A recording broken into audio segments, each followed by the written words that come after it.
Hello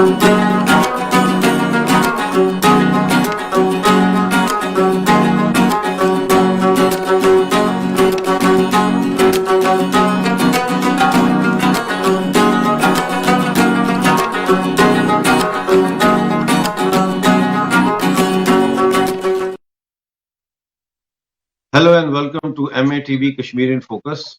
नाजरीन, जैसा कि आप जानते हैं, हर ट्यूसडे और थर्सडे को शाम 6:30 लंदन टाइम हम आपके साथ लाइव जुड़ते हैं, जिसमें हम आपको पाकिस्तानी कब्जे वाले जम्मू कश्मीर और पाकिस्तानी कब्जे वाले गिलगित बल्तिस्तान से मुतालिक जानकारी देते हैं, और इसके अलावा जम्मू कश्मीर यूनियन टेरिटरी और लद्दाख के हवाले से भी हम चर्चा करते हैं। तो चलते हैं पहले पाकिस्तानी कब्जे वाले गिलगित बल्तिस्तान और पाकिस्तानी कब्जे वाले जम्मू कश्मीर। नाजरीन, आपको मैं कई दफा ये बता चुका हूं कि कब्जे वाले जम्मू कश्मीर में जो बिजली का है, उनके जो लोग हैं, इलेक्ट्रिसिटी के जो लाइन, उनके पास प्रॉपर सेफ्टी इक्विपमेंट नहीं है। हेलमेट होती है, बेल्ट्स होती हैं, जब आप किसी चीज हैं तो उसके लिए इंतजाम होता है कि ऊपर से नीचे ना गिर सके।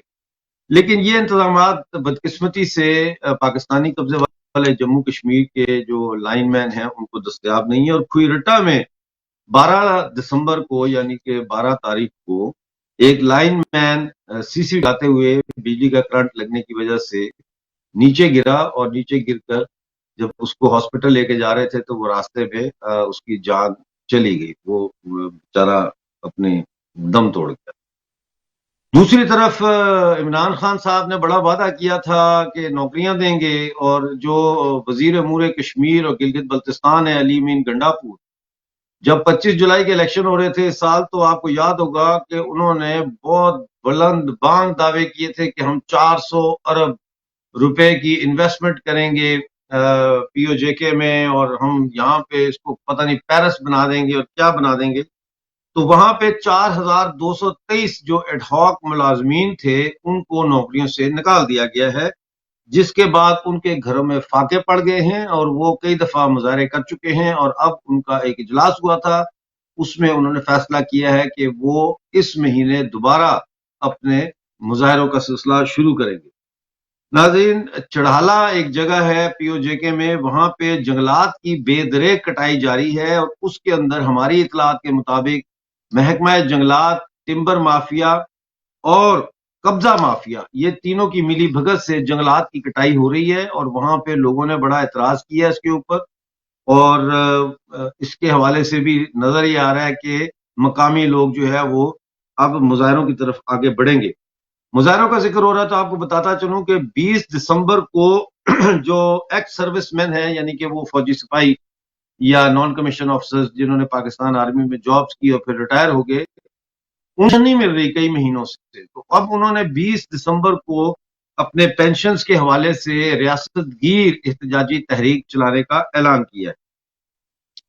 अक्सर सुनने में आता है कि पाकिस्तान की तरफ से ये प्रोपेगेंडा किया जाता है कि गिलगित बल्तिस्तान में टूरिज्म बहुत बढ़ रहा है और लोग जो है वो स्कर्दू आ रहे हैं, गिलगित आ रहे हैं, हमजा जा रहे हैं।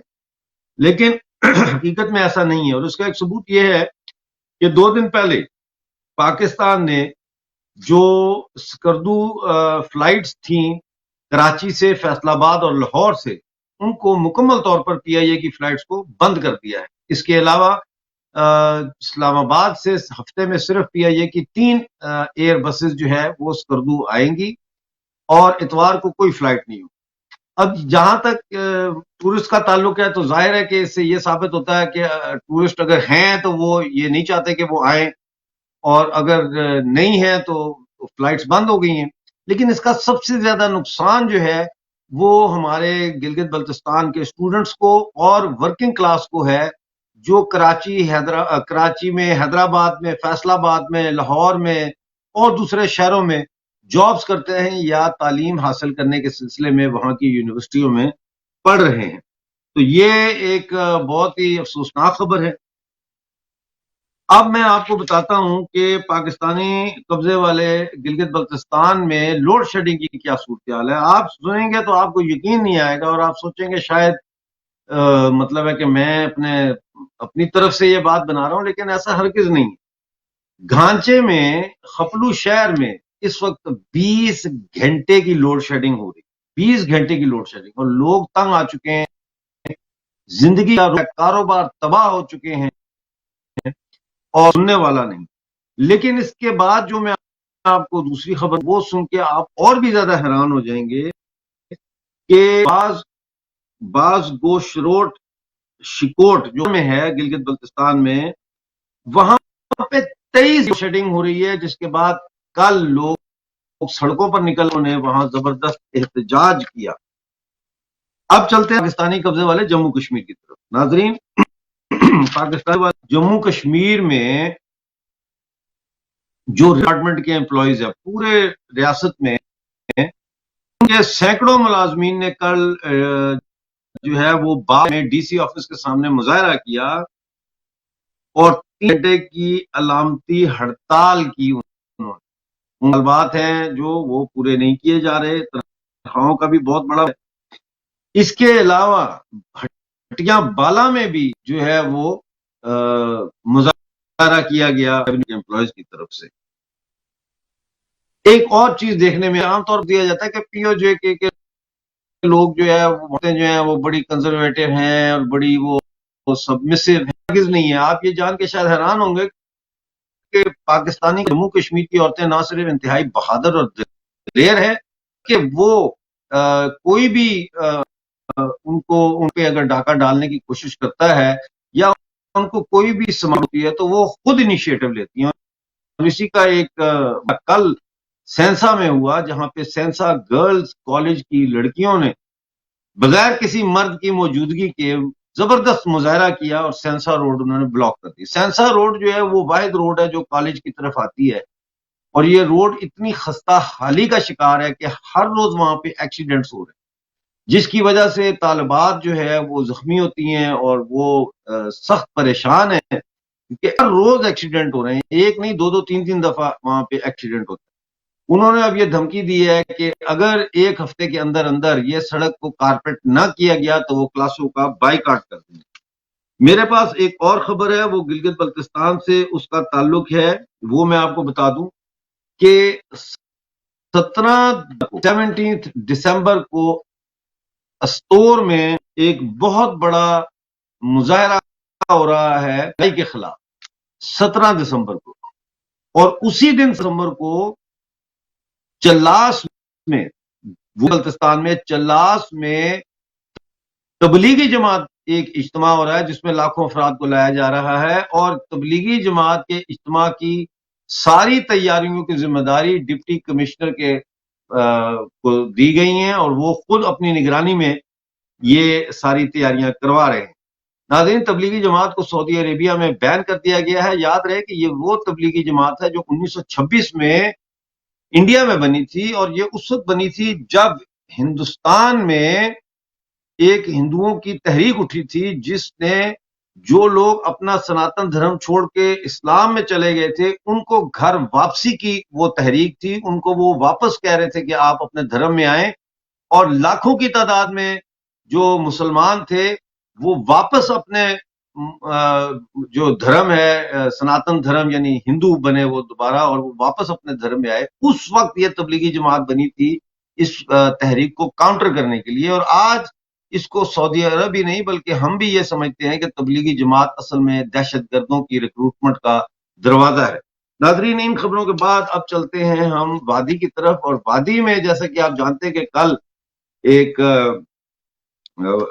बड़ा वाकया पेश आया। आज मेरा ख्याल है वाकया भी, जो टाइम का मुझे इतना अंदाजा नहीं है कि इस वक्त इंडिया में तो 12 से ऊपर हो गया टाइम, और यहाँ पे हमारे पास जो है वो 8:30 से ऊपर है।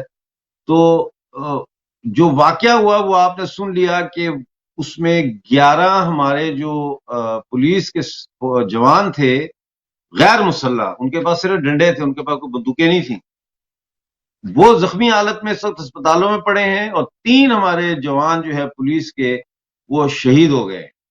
3 तरफ से बस के ऊपर हमला किया गया, जेवन इलाके का नाम है श्रीनगर में, वहां पे, और उसके बाद एक वावेला उठ गया है जो है बीजेपी मुखालिफ पार्टियों की तरफ से और की तरफ से कि सिक्योरिटी लैप्स हो गया, कोई सिक्योरिटी नहीं है, कुछ नहीं है।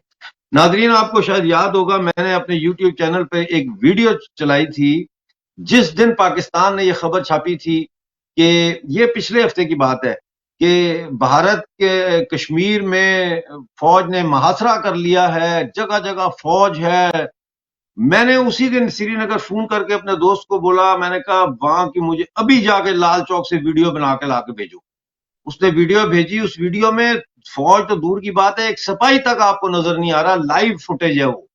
तो ये झूठ बोलते हैं। अगर कश्मीर में जगह जगह फौज खड़ी होती तो फिर ये तो 3 मोटरसाइकिल सवार आए हैं वहां पे हमला करने के लिए, ये बच के कैसे निकल जाते?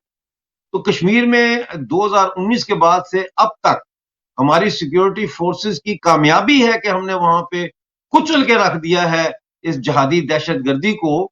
लेकिन जाहिर है कि मरते मरते जो है वो आखिरी सांसें लेते हुए अगर एक आध हमले में वो कामयाब हो गए तो इसको हम ट्रेंड नहीं कह सकते। इसको हम ये नहीं कह सकते कि वहां पे दहशतगर्दी का रुझान है या दहशतगर्दी ने दोबारा से सर उठा लिया।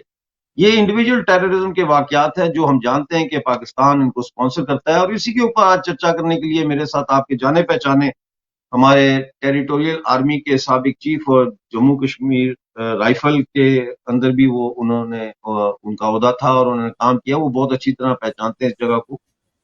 General major general retired AK Siwach ji हमारे साथ जुड़ चुके हैं। आपका बहुत बहुत स्वागत है। Thank you very much for joining. कैसे देखते हैं आज के इस हमले को?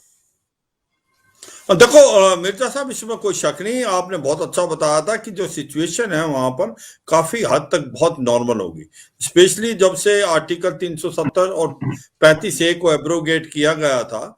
वहां पर एक शांति का माहौल पैदा हुआ है, वहां पर एक वाइब्रेंट डेमोक्रेसी आई है, वहां पर डिस्ट्रिक्ट डेवलपमेंट काउंसिल के इलेक्शन हुए, पंचायत इलेक्शन हुए, टूरिज्म इस बार रिकॉर्ड टाइम का हुआ है, वहां पर कॉलेजेस बन रहे हैं, degree college, medical college, engineering college, hotels बन रहे हैं।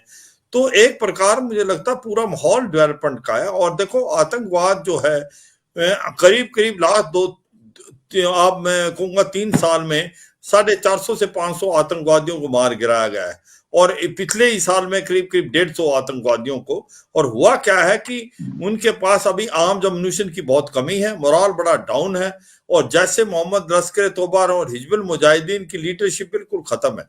ऐसे में मुझे लगता है कि बहुत प्रेशर आ रहा है ISI का कि आप कुछ करके दिखाएं वो आतंकवादियों को जो हैं, क्योंकि ये जो आतंकवादी रह गए हैं इनके पास बहुत बुरी हालात है, इनके पास लीडर्स नहीं है, इनके पास हथियार और वेपन की कमी। अब ये हाइब्रिड वारफेयर करने की कोशिश कर रहे हैं कि कहीं ना कहीं सॉफ्ट टारगेट पे, जैसे मैं मानता हूं कहीं ना कहीं चूक तो हुई है कि जो पंथा चौक है वो आउटस्कर्ट में है श्रीनगर, क्योंकि मैं तो वहां पर कश्मीर घाटी में कम से कम 10 से 15 साल रह चुका हूं, और मुझे मालूम है कि किस प्रकार से वहां पर ऑपरेट करते हैं आतंकवादी। तो ये एक बिल्कुल जो ऑपरेशन हुआ है वो एक सॉफ्ट टारगेट, जो कि पुलिस की गाड़ी जिसमें कोई हथियार नहीं थे और उसको टारगेट किया है इन आतंकवादियों ने।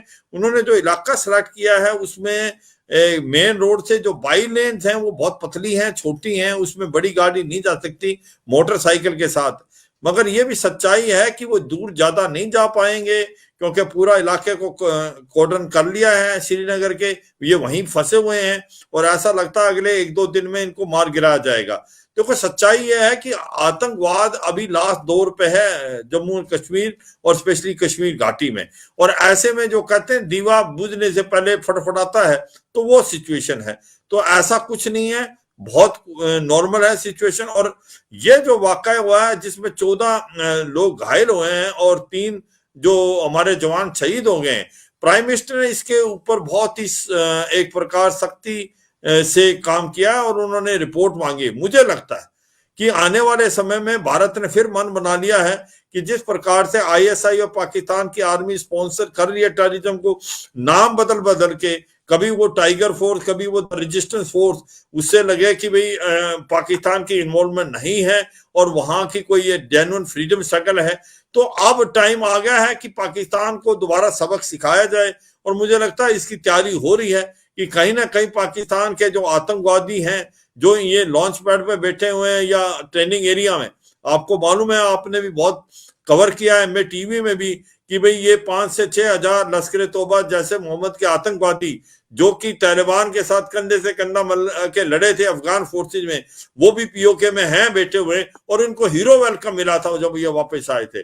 और इनके अंदर करीब करीब 1/3 जो है फिदाइन है। तो वो लगता है कि कोशिश करेगा पाकिस्तान इनको अंदर भेजने की, वो सक्सेसफुल नहीं हो रहा है क्योंकि हमारा काउंटर इन्फिल्ट्रेशन ग्रेड बड़ा पुख्ता है। मगर ये सच्चाई है कि ये सर्दियां इस बार गर्म होने वाली हैं क्योंकि ये ट्राई करते रहेंगे। और मुझे लगता है कि ये जो सीज फायर है ये भी कहीं ना कहीं एब्रोगेट हो जाएगा, क्योंकि जिस प्रकार से पाकिस्तान आतंकवादियों को भेजने की कोशिश करेगा, मगर ऐसा लगता है कि अब टाइम आ गया है कि एक दोबारा सर्जिकल स्ट्राइक करके पाकिस्तान की जो या आतंकवादियों के गढ़ हैं उनको बर्बाद किया जाए और इनको बताया जाए कि अगर ऐसा करेंगे तो हम आपके घर में घुस के आए के मारेंगे। मिर्जा साहब जी बिल्कुल, इस वक्त तो सूरत-ए-हाल यही है क्योंकि जिस प्रकार से इस वक्त भारतीय मीडिया के ऊपर शोर मचा हुआ है, लोगों में बहुत गुस्सा है और ये चर्चा बहुत चल रही है कि मोदी जी ने पूरी रिपोर्ट उसकी तलब कर ली है, जो कि मेरा ख्याल है कल या परसों तक उनकी टेबल पे होगी। लेकिन इसमें जो हमारे दिलबाग सिंह हैं, वहाँ के पुलिस के जी जी चीफ हैं, उन्होंने मौके का बकायदा जाके वहां पे जायजा लिया है, जगह का जायजा लिया है और उन्होंने ये बताया है कि जो वाकया हुआ है वो ऐसी जगह पे हुआ है जहां 3-4 सड़कें इकट्ठी आके मिलती हैं और वहां पे एक बॉटल नेक वाली सिचुएशन है जिसकी वजह से फौरी तौर पर ना तो वो ट्रक लेफ्ट या राइट टर्न कर सका, ना रिवर्स कर सका, ना आगे बढ़ सका और तीनों तरफ से ये हमला हुआ। क्या आप समझते हैं कि ऐसी सूरत-ए-हाल से निपटने के लिए हमारी जो पुलिस जब इस तरह से जा रही होती है, ट्रांसपोर्ट कर रहे होते हैं पुलिस की फोर्स को, तो इनके साथ कोई मुसल्लह लोग भी होने चाहिए? और क्या पुलिस को कोई बेहतर बसें नहीं दे सकते हम? कश्मीर में आप देखें वो बस जो है वो तो बहुत ही पुरानी किस्म की बस है, थकी हुई बस में बेचारे पुलिस वाले जा रहे थे। तो क्या इसको बेहतर नहीं किया जा सकता?